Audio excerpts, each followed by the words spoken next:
জামুগুৰিহাটৰ হাতীগাঁও ৰামপুৰত বাজিছে 200 বছৰীয়া আপুৰুগীয়া পেপা।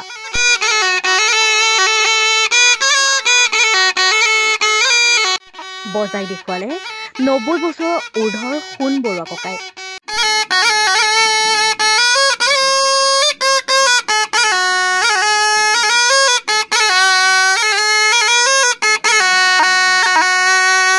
অসমৰ বিভিন্ন প্ৰান্তৰ লগতে জামুগুৰিহাটতো বাপুতি সাহোন ৰঙালী বিহুটিক আদৰাৰ চলিছে ব্যাপক প্ৰস্তুতি। ইয়াৰ মাজতে কিন্তু থমকি ৰোৱা নাই হাতীগাঁও ৰামপুৰৰ 90 বছৰৰ ঊৰ্ধৰ সোণ বৰুৱা ককাৰ পেপাৰ গুমগুমনি।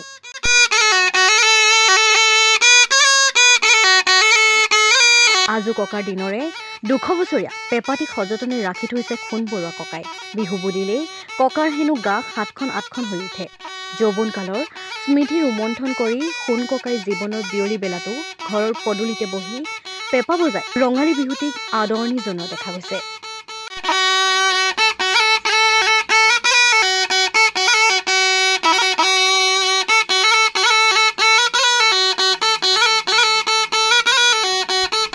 মুখত হেঁপাহ ৰঙালী বিহু নঙলাৰ মুখত ৰঙালী বিহুৰ মোৰ উৎসৱটো মোৰ পেপাই সকলোকে জাননী দিয়ে।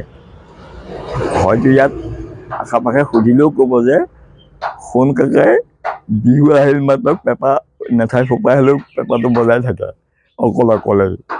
আকৌ ল'ৰা ছোৱালীবিলাকক আহিলে লগতে ভালো লাগে।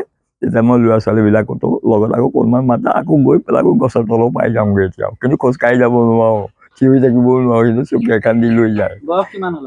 বয়সটো প্ৰায় 90 বছৰে হ'লি আৰু প্ৰায় মানে প্ৰায়ে আৰু। পেপাৰটো আপোনাক কোনে দিছিলে? পেপাৰটো হ'ল মোৰ পিতাৰ দিনৰ, পিতাৰ পৰাহে মই পেপাৰটো পাইছোঁ।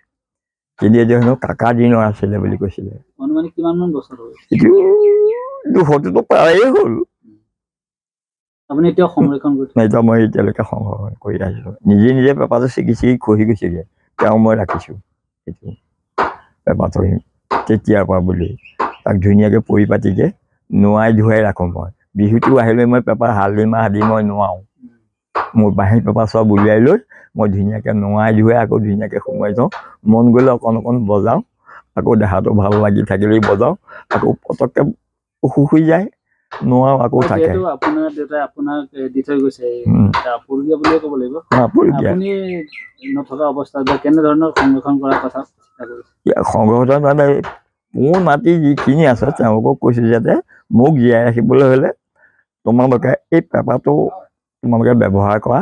আৰু অকণ বজাইছেও, কিন্তু বজাইছেও মানে এটা কথা নহয়, মোৰতো যুগত লগত এতিয়া এইটো যুগ নিমিলা হ'ল।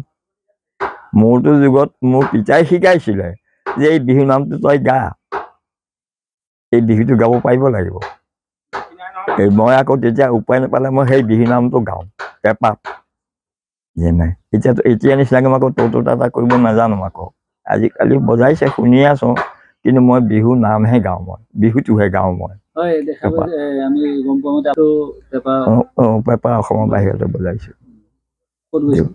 ইফালে আগত তোমাৰ দিল্লী পাইছোঁ মই, তেতিয়া ল'ৰা ছোৱালী বুলি ক'ব লাগিব আৰু।